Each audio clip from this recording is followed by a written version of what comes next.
नमस्कार मित्रांनो, मी ईश्वर काळे. आयकेटेक मराठीमध्ये आपले सर्वांचे स्वागत आहे. आज आपण एक महत्त्वपूर्ण अपडेट बनवतो. अपडेट म्हणजे आर-टी अंतर्गत रजिस्ट्रेशन करण्यास सुरुवात झालेली आहे. तुमच्या घरात लहान मुले असेल तर तुम्हाला आर-टी अंतर्गत मोफतमध्ये शिक्षण दिलं जातं. तर त्या संदर्भात आपण व्हिडिओ बघणार आहोत. तर ऑनलाईन पद्धतीने फॉर्म कशा पद्धतीने भरायचा आजच्या व्हिडिओमध्ये आपण बघणार आहोत.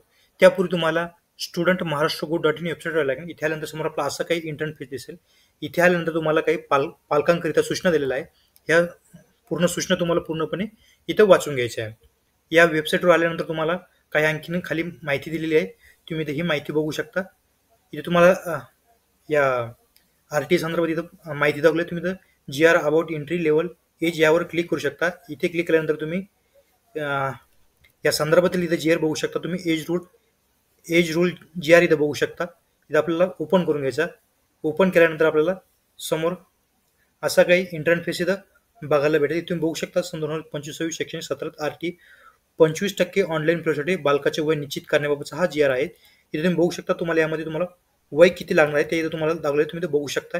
इथे बघू शकता प्ले ग्रुप नर्सरी इयत्ता पहिली पूर्वीच्या तिसरा वर्ग याकरता 3+ वय असणं आवश्यक आहे.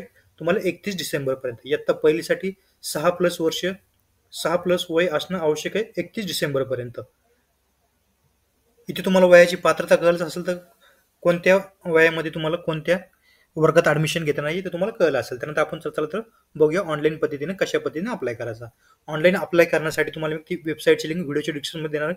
त्यावर क्लिक करून तुम्ही डायरेक्ट ते वेबसाईट येऊ शकता. इथं बघू शकता ऑनलाईन ॲप्लिकेशन यावर क्लिक करायचा. ऑनलाईन ॲप्लिकेशनवर क्लिक केल्यानंतर समोर आपल्याला असा काही इंटरफेस इथं बघायला भेटेल. इथे आल्यानंतर आपल्याला आपला लॉग इन आणि पासवर्ड इथे क्रिएट करायचा आहे. त्यासाठी तुम्हाला to create your application ID click on the click new registration यावर आपल्याला क्लिक करायचं आहे. यावर क्लिक केल्यानंतर समोर आपल्याला असा काही इंटरफेस दिसेल. इथे आल्यानंतर आपल्याला आपला जिल्हा सिलेक्ट करून घ्यायचा. जो कोणता आपला जिल्हा असेल तो जिल्हा आपल्याला सिलेक्ट करून घ्यायचा.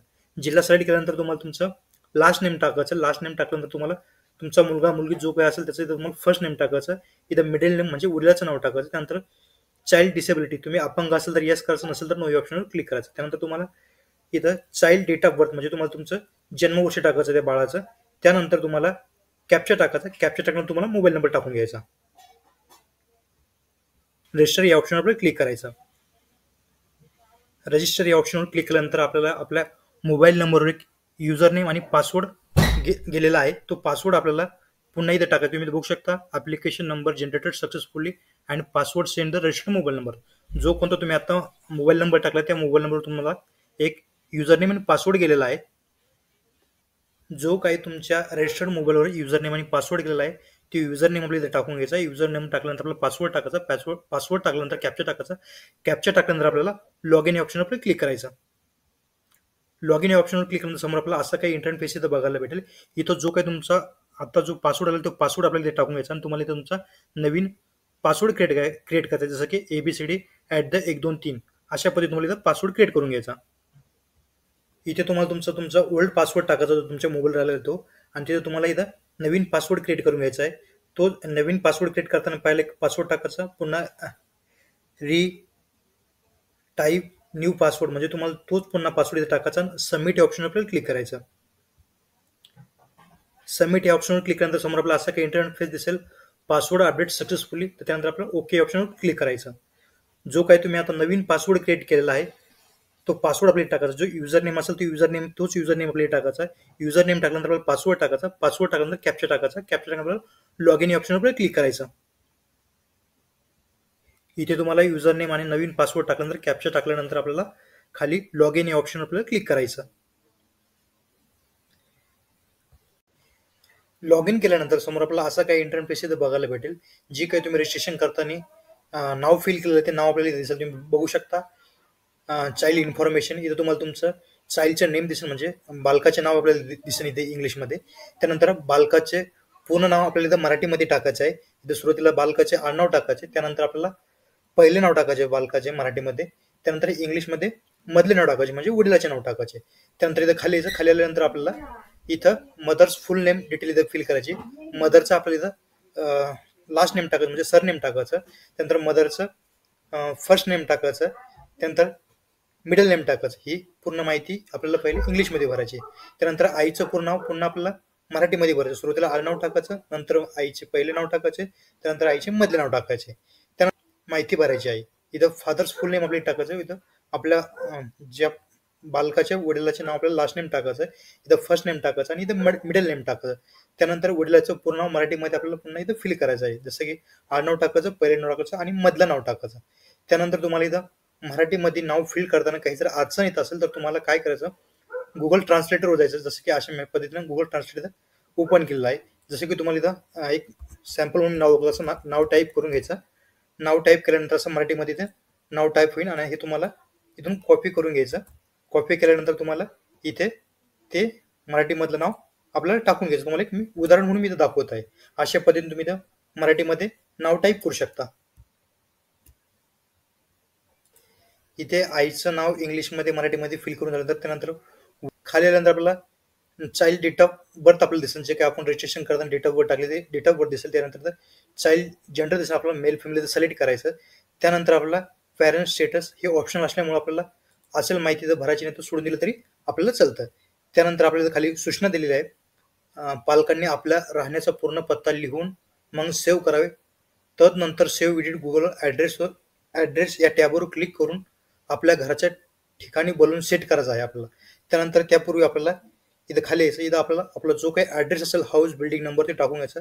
स्ट्रीट नेम, गल्ली नेम टाकायचं. आपलं लोकॅलिटी टाकायची. इथं आपला जिल्हा सिलेक्ट झालेला दिसेल. त्यानंतर आपल्याला आपला तालुका सिलेक्ट करून घ्यायचा. तालुका सिलेक्ट केल्यानंतर तुम्ही तुमचं विलेज म्हणजे तुमचं जे कोणतं गाव असेल ते गाव आपल्याला इथं सिलेक्ट करून घ्यायचं. तुमचं गाव सिलेक्ट केल्यानंतर तुम्ही तुमचं गाव सिलेक्ट केल्यानंतर आपल्याला खाली आणखीन काही इथं महत्वाची माहिती दिलेली आहे ती आपल्याला विचारत आहे. यापूर्वी RTE 25% अंतर्गत प्रवेश घेतला आहे का? तर आपल्याला इथं नो या ऑप्शनवर क्लिक करायचं. आपण पहिल्यांदा जिथं RTE अंतर्गत ऍडमिशन घेत आहे त्यामुळे आपल्याला नो या ऑप्शनवर क्लिक करायचं. ही संपूर्ण माहिती भरून झाल्यानंतर आपल्याला आपल्याला सेव्ह या ऑप्शनवर क्लिक करायचं. सेव्ह या ऑप्शनवर क्लिक केल्यानंतर आपल्याला असा काही इंटरफेस येईल. Child detail save it successfully. त्यानंतर आपल्याला ओके या ऑप्शनवर क्लिक करायचं. ओके या ऑप्शनवर क्लिक नंतर त्यानंतर आपल्याला असा काही इथं माहिती सेव्ह होईल. सेव्ह एडिट गुगल ॲड्रेस त्यावर आपल्याला क्लिक करायचं. इथं आपल्याला क्लिक करायचं. इथे आपल्याला क्लिक केल्यानंतर समोर आपल्याला असा काही इंटरफेस दिसेल. जिथे कुठं आपला ॲड्रेस असेल तो ॲड्रेस आपल्याला इथून सेट करून घ्यायचा आहे. इथे आल्यानंतर आपल्याला आपण ज्या एरियामध्ये राहतो त्या एरियावर आपल्याला हा कर्सर घेऊन जायचा आहे. इथे तुम्ही बघू शकता जिथे कुठे तुम्ही राहत असेल त्या एरियामध्ये तुम्हाला हा कर्सर आपल्याला सेट करायचा आहे. जिथे कुठे तुम्ही राहत असेल तो आपल्याला कर्सर आपल्याला सेट करून घ्यायचा तुमच्या घरावर. इथे जिथे कुठं आपलं घर असेल त्या घराच्या कर्सर हा कर्सर आपल्या घरावर न्यायचा. जिथे कुठं आपलं घर असेल अशा पद्धतीने हा कर्सर आपल्याला सेट करून घ्यायचा. कर्सर सेट केल्यानंतर आपल्याला सेव्ह अँड अपडेट या ऑप्शनवर आपल्याला क्लिक करायचं. सेव्ह अँड ऑप्शनवर क्लिक केल्यानंतर आपल्याला असं काही इंटरफेस दिसेल. आपल्याला पुन्हा ओके या ऑप्शनवर आपल्याला क्लिक करायचं. ओके या ऑप्शनवर क्लिक केल्यानंतर अशा पद्धतीने तुमचं मॅप सिलेक्ट होऊन जाईल. त्यानंतर पुन्हा आपल्याला सेव्ह या ऑप्शनवर आपल्याला क्लिक करायचं. सेव्ह या ऑप्शनवर क्लिक केल्यानंतर पुन्हा आपल्याला चाइल्ड डिटेल सेव्ह सक्सेसफुल असं ऑप्शन येईल. त्यानंतर ओके या ऑप्शनवर आपल्याला क्लिक करायचं. या ऑप्शनवर क्लिक केल्यानंतर आपल्याला इथे यायचं. इथं आपल्याला आता ऍप्लिकेशन यावर आपल्याला क्लिक करायचं. ऍप्लिकेशन यावर क्लिक केल्यानंतर समोर आपल्याला असा काही इंटरफेस दिसेल. तुम्ही बघू शकता for which class admission required. तुम्हाला कोणत्या स्टँडर्डला इथं ऑप्शन ऍडमिशन घ्यायचं आहे ते आपल्याला सिलेक्ट करायचं. आपण जे काही वय सिलेक्ट केलं तिथे त्यामुळे फर्स्ट स्टँडर्ड दाखवत आहे. त्यात तुमचं जरा वय 4 वर्षाच्या खाली असेल तुम्हाला ज्युनियर केजी, सिनियर केजी असं इथं दाखवलं असतं आपल्याला. त्यानंतर आपल्याला इथं फर्स्ट स्टँडर्ड इथं सिलेक्ट करायचं. त्यानंतर सिलेक्ट रिलिजन, जो काही तुमचा धर्म असेल, मुस्लिम, ख्रिश्चन, शीख, बौद्ध, तो आपला धर्म इथं आपल्याला सिलेक्ट करून घ्यायचा. धर्म सिलेक्ट केल्यानंतर तुम्हाला तुमची इथं कॅटेगरी सिलेक्ट करायची. SC, ST, OBC, NB, NTC, जी काय तुमची कॅटेगरी असेल ती कॅटेगरी आपल्याला सिलेक्ट करून घ्यायची. तुम्ही जरा जनरल EWS मधून जर कॅटेगरी सिलेक्ट करत असाल तर तुम्हाला इथं इन्कम सर्टिफिकेट मॅन्डेटरी असणार आहे. त्यानंतर तुम्ही जर या व्यतिरिक्त दुसरी कोणती जर कास्ट सिलेक्ट करायचं तुम्हाला इथं इन्कम सर्टिफिकेट मॅन्डेटरी नाही, म्हणजे कंपल्सरी तुम्हाला इथं इन्कम सर्टिफिकेट लागणार नाही. त्यानंतर आपल्या इथं खालीनंतर आपल्याला विचारलेलं आहे तुम्ही दिव्यांग असाल तर येस करायचं नसेल तर नो या ऑप्शनवर क्लिक करायचं आहे. येस या ऑप्शनवर क्लिक नंतर तुम्हाला सिलेक्ट डिसेबिलिटी रिझन आपल्याला सिलेक्ट करायचं आणि किती पर्सेंटेज तुम्ही अपंग आहे ते आपल्याला सिलेक्ट करायचं. मी इथं अपंग नसल्यामुळे इथं नो यावर सिलेक्ट करतो. त्यानंतर इज HIV एफेक्टेड असेल तर येस करा, नसेल तर नो या ऑप्शनवर क्लिक करा. त्यानंतर आपल्याला इथं आधार कार्ड नंबर विचारला. तुमच्याकडे आधार नंबर असेल तर येस करा, नसेल तर नो या ऑप्शनवर क्लिक करा. येस या ऑप्शनवर क्लिक करा. तुम्हाला इथं आधार नंबर टाकून घ्यायचा. आधार नंबर टाकल्यानंतर तुमचा अॅन्युअल इन्कम टाकायचं. जे का तुमचं फॅमिली अॅन्युअल इन्कम असेल ते इन्कम आपल्याला इथं टाकून घ्यायचं आहे. इन्कम टाकल्यानंतर आपल्याला इथं पॅन कार्ड ID मागितलेला आहे. इथं हा मॅन्डेटरी नाही. पॅन कार्ड ID नंबर जर सोडून दिला तरी चालतो. त्यानंतर तुम्ही इथं ॲड्रेस प्रूफ द्यायचा आहे. ॲड्रेस प्रूफ येस या ऑप्शनवर क्लिक करायचं. त्यानंतर बर्थ सर्टिफिकेट सुद्धा आपल्याला येस या ऑप्शनवर क्लिक करायचं. नंतर इथं हँडिकॅप प्रूफ आपण हँडिकॅप नसल्यामुळे कुठलाही ऑप्शन आलं नाही. तुम्ही इथं ओपनमधून फॉर्म भरल्यामुळे इथं कास्ट सर्टिफिकेट आलेलं नाही. आणि तुम्ही जर कॅटेगरीमधून जर फॉर्म भरला असाल तुम्हाला येस या ऑप्शन आपल्याला क्लिक करायचं. त्यानंतर इन्कम सर्टिफिकेट मी तुम्हाला आत्ताच सांगितलं, इन्कमसाठी EWS आणि ओपनसाठी तर कंपल्सरी, त्यामुळे आपल्याला येस या ऑप्शनवर क्लिक करायचं. ही संपूर्ण माहिती भरून झाल्यानंतर आपल्याला सेव्ह या ऑप्शनवर क्लिक करायचं. सेव्ह या ऑप्शनवर क्लिक केल्यानंतर ॲप्लिकेशन डिटेल्स सेव्ह सक्सेसफुल असं आपल्याला मेसेज येईल. त्यानंतर आपल्याला ओके या ऑप्शनवर क्लिक करायचं. ओके या ऑप्शनवर क्लिक केल्यानंतर आपल्याला पुन्हा खाली यायचं इथं. त्यानंतर आपल्याला ते तिसरा ऑप्शन सिलेक्ट करायचा आहे, स्कूल सिलेक्शन. स्कूल सिलेक्शन यावर आपल्याला क्लिक करायचं.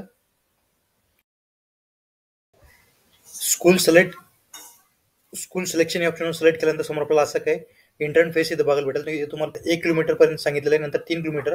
त्यामध्ये तुम्ही एकूण 10 शाळा इथं निवडू शकता. तुम्ही बघू शकता विथिन 1 किलोमीटर, तुमच्या घराच्या 1 किलोमीटर अंतरावर किती इथं शाळा उपलब्ध आहे. त्या शाळा आपल्याला दाखले. तुम्हाला जी कोणती इथं शाळा सिलेक्ट करायची तुम्ही तिथे स्कूल इथं सिलेक्ट करू शकता. क्लिक टू अप्लाय यावर आपल्याला क्लिक करायचं. या ॲरोमध्ये यावर क्लिक केल्यानंतर तुम्ही इथं स्कूल नेम बघू शकता. इथं बोर्ड बघू शकता कोणता आहे. इथं तुम्ही मीडियम बघू शकता कोणता आहे. त्यानंतर एंट्री लेवल इथं बघू शकता. तर मॅक्झिमम स्टँडर्ड इथं कोणत्या वर्गपर्यंत असणार आहे ते तुम्ही बघू शकता. त्यानंतर तुम्ही इथं टोटल इंटेक्स म्हणजे इथं व्हॅकन्सी किती आहे तिथे तुम्ही बघू शकता. इथं तुम्हाला इथं 1 किलोमीटरच्या अंतरावर पण जॉब पाहिजे तेवढे तुम्ही शाळा इथं सिलेक्ट करू शकता. त्यानंतर सिलेक्ट केल्यानंतर आपल्याला पुन्हा इथं सेव्ह या ऑप्शन आपल्याला क्लिक करायचं. सेव्ह या ऑप्शनवर क्लिक केल्यानंतर स्कूल सिलेक्शन सेव्ह सक्सेसफुल झालेलं आहे. त्यानंतर ओके ऑप्शनवर क्लिक करायचं. त्यानंतर 1 किलोमीटर सिलेक्ट केल्यानंतर आपल्याला 1 ते 3 किलोमीटर या अंतरावर आपल्याला सिलेक्ट करायचं. आपल्याला इथे क्लिक करायचं. इथे क्लिक केल्यानंतर आपल्याला असं काही इथं इंटरफेस झालं. आपल्या 1 ते 3 किलोमीटरपर्यंत कोणकोणत्या शाळा आहे आपल्या एरियामध्ये ते आपल्याला दाखवेल. तर तुम्ही इथं शाळा इथं सिलेक्ट करू. शाळा सिलेक्ट करताना मला इथे मीडियम बघायचं आहे. त्यानंतर तिथे एकूण इंटेक्स किती असणार ते आपल्याला बघायचं आहे. कोणत्या स्टँडर्डपर्यंत असणार आपल्याला बघायचं आहे, कोणत्या वर्गापर्यंत असेल ते. इथे तुम्हाला पाहिजे ते स्कूल इथे तुम्ही सिलेक्ट करू शकता. बघायचं. त्यानंतर आपल्याला सिलेक्ट करायचं. तुम्ही तुमच्या स्कूल नेम सिलेक्ट केल्यानंतर आपल्याला खाली यायचं. इथं खाली नंतर आपल्याला पुन्हा सेव्ह या ऑप्शनवर क्लिक करायचं. सेव्ह या ऑप्शनवर क्लिक केल्यानंतर स्कूल सिलेक्शन सेव्ह सक्सेसफुल झाले. त्यानंतर ओके ऑप्शनवर क्लिक करायचं. त्यानंतर ओके ऑप्शनवर क्लिक केल्यानंतर तुम्हाला तुमच्या इथं तुम्ही स्कूल सिलेक्ट केलेलं तुम्हाला इथं ते स्कूल दाखवेल. त्यानंतर इथं आपल्याला खाली यायचं. तुम्हाला जरा 3 किलोमीटरपेक्षा जास्त जर स्कूल इथं सिलेक्ट करायचं असेल तर तुम्ही यावर क्लिक करून 3 किलोमीटरपेक्षा जास्त इथं करू शकता. इथे त्यासाठी 3 किलोमीटरच्या नंतर तुम्ही ज्या शाळा सिलेक्ट करता त्यासाठी इथं महत्त्वाची माहिती दिलेली आहे. इथं आपल्याला शाळा निवडताना पालक 1 किलोमीटर किंवा 3 किलोमीटर आणि 3 किलोमीटरपेक्षा जास्त अंतरावर हव्या असलेल्या शाळा प्रवेशासाठी निवडू शकतात. 3 किलोमीटरपेक्षा जास्त अंतरावर शाळा लॉटरीद्वारे प्राप्त झाल्यास वाहतुकीचा खर्च पालकांना करावा लागेल, ही माहिती आपल्याला दिलेली आहे. त्यानंतर इथं तुम्हाला जिल्हा सिलेक्ट करायचा. जिल्हा दिसेल आपल्याला इथं. त्यानंतर आपल्याला सिलेक्ट ब्लॉक सिलेक्ट करायचा. त्यानंतर तुम्हाला सिलेक्ट स्कूल या ऑप्शनवर क्लिक करायचं. तुम्हाला पाहिजे इथे तुम्ही स्कूल नेम सिलेक्ट केल्यानंतर तुम्हाला पुन्हा क्लिक टाईप टू अप्लाय या ऑप्शनवर क्लिक करायचं. यावर क्लिक केल्यानंतर सेव्ह या ऑप्शनवर क्लिक करायचं. सेव्ह या ऑप्शनवर क्लिक केल्यानंतर अशा पद्धतीने तुमची स्कूल सिलेक्शन सेव्ह सक्सेसफुल होऊन त्यानंतर पुन्हा ओके ऑप्शनवर क्लिक करायचं. होऊ शकता अशा पद्धतीने तुमचं स्कूल सिलेक्शन सक्सेसफुल झालं. त्यानंतर आपल्याला फॉर्म सबमिशन या ऑप्शनवर क्लिक करायचं. तुम्ही इथं माहिती भरलेली आहे ती माहिती अशा पद्धतीने इथं तुम्हाला बघायला भेटेल. तुम्ही खाली येऊ शकता. ही भरलेली माहिती तुम्हाला बरोबर आहे का ती संपूर्णपणे बघून घ्यायची आहे. आणि तुमची जर माहिती काही चुकली असेल तर तुम्हाला डिलीट ॲप्लिकेशन करून पुन्हा ॲप्लिकेशन करायचं आहे. त्यानंतर तुम्हाला मेसेज समजतो तुम्ही भरलेली माहिती बरोबरच असेल. त्यानंतर आपल्याला पुन्हा इथं खाली यायचं. इथे खाल्यानंतर आपल्याला जी कोणती आपण फॉर्मवर स्कूल सिलेक्ट केलं ती माहिती आपल्याला इथे दिसेल. आपण इथं एकूण शाळा किती सिलेक्ट केल्या ती माहिती आपल्याला इथे दिसेल. त्यानंतर आपल्याला पुन्हा इथं खाली यायचं. इथं आपल्याला टर्म अँड कंडिशन एक्सेप्ट करायची आहे. इथं आपल्याला काही माहिती सांगितलं. RTE 25 ऑनलाईन प्रवेशाचा अर्ज मी स्वतः भरला आहे. सदर अर्जात भरलेली सर्व माहिती खरी असून लॉटरी लागल्यानंतर प्रवेश घेताना भरलेली माहिती खोटी आढळून आल्यास आणि बालकाच्या एकापेक्षा जास्त अर्ज भरलेले आढळल्यास RTE अंतर्गत मिळालेले प्रवेश रद्द होईल अशी आपल्याला ती माहिती दिलेली आहे. त्यानंतर टर्म अँड कंडिशन एक्सेप्ट केल्यानंतर आपल्याला कन्फर्म ऑन सबमिट या ऑप्शनवर आपल्याला क्लिक करायचं. कन्फर्म आणि सबमिट या ऑप्शनवर क्लिक केल्यानंतर समोर आपल्याला असं काही इंटरफेस दिसेल. Are you sure the confirm the application. तर ओके या ऑप्शनवर आपल्याला क्लिक करायचं. ओके ऑप्शनवर क्लिक केल्यानंतर समोर आपल्याला असं काही इंटरफेस दिसेल. पुन्हा आपल्याला ओके या ऑप्शनवर आपल्याला क्लिक करायचं. नंतर आपल्याला जनरेट PDF यावर आपल्याला क्लिक करायचं. फॉर्म सबमिट केल्यानंतर आपल्याला जनरेट PDF या ऑप्शनवर आपल्याला क्लिक करायचं. जनरेट पीडीएफ या ऑप्शनवर क्लिक केल्यानंतर अशा पद्धतीने हा तुमचा भरलेला फॉर्म तुम्हाला इथे दिसेल. या अशा पद्धतीने तुमचं ॲप्लिकेशन सक्सेसफुली इथं झालेलं आहे. अशा पद्धतीने तुम्ही फॉर्ममध्ये भरलेली माहिती इथे तुम्ही बघू शकता आणि इथं काही आपल्याला महत्त्वाच्या सूचना दिलेल्या आहे. त्या सूचना आपण इथे बघू. आपण भरलेला प्रवेशाचा अर्ज आणि पासपोर्ट प्रवेश प्रक्रिया पूर्ण होईपर्यंत आपल्याला जपून ठेवायचं आहे असं आपल्याला इथे सांगितलं आहे. त्यानंतर आपण प्रवेश अर्जात भरलेल्या माहितीच्या आधारे लॉटरी सोडत काढली जाईल आणि लॉटरीद्वारे प्रवेश निश्चित केले जातील अशी काही आपल्याला माहिती इथे दिलेली. लॉटरी काढल्यावर आपण भरलेल्या प्रवेश अर्जातील मोबाईल नंबरवर SMS द्वारे प्राप्त होईल. त्यानंतर लॉटरी लागली अथवा नाही हे पाहण्यासाठी RTIच्या वेबसाईटवर जाऊन ॲप्लिकेशन वाईज डिटेल या टॅबवर क्लिक करून फॉर्म नंबर लिहा आणि लॉटरी लागली अथवा नाही याची खात्री आपण इथं करू शकतात. तर ऑनलाईन पद्धतीने तुमचा नंबर लागल्यानंतर तुम्हाला एक SMS प्राप्त होईल. त्या SMSवर तुम्हाला कळू शकतं. त्यानंतर तुम्ही अलॉटमेंट लेटरची प्रिंट घेऊन आपल्या विभागातील पडताळणी समितीकडे आपल्याला जायचं आहे. त्यानंतर आपल्याला वेबसाईटवर दिली जाईल. त्यानंतर पडताळणी समितीकडे जाताना प्रवेशासाठी आवश्यक ती सर्व कागदपत्रे मूळ प्रमाणपत्रासह आपल्याला घेऊन जायची आहे अशी माहिती आपल्याला दिली आहे. तुम्ही इथं ही माहिती तुम्ही सविस्तर बघू शकता. या अशा पद्धतीने तुम्ही RTI अंतर्गत मोफत प्रवेश घेऊ शकता. आजचा हा असा महत्त्वपूर्ण व्हिडिओ होता. व्हिडिओ आवडल्यास लाईक करा, कमेंट करा, शेअर करा. असेच आपल्या चॅनलचे नवीन नोटिफिकेशन चॅनलला सबस्क्राईब करून द्या. थँक्यू. धन्यवाद. पुन्हा व्हिडिओ नवीन अपडेट्ससह.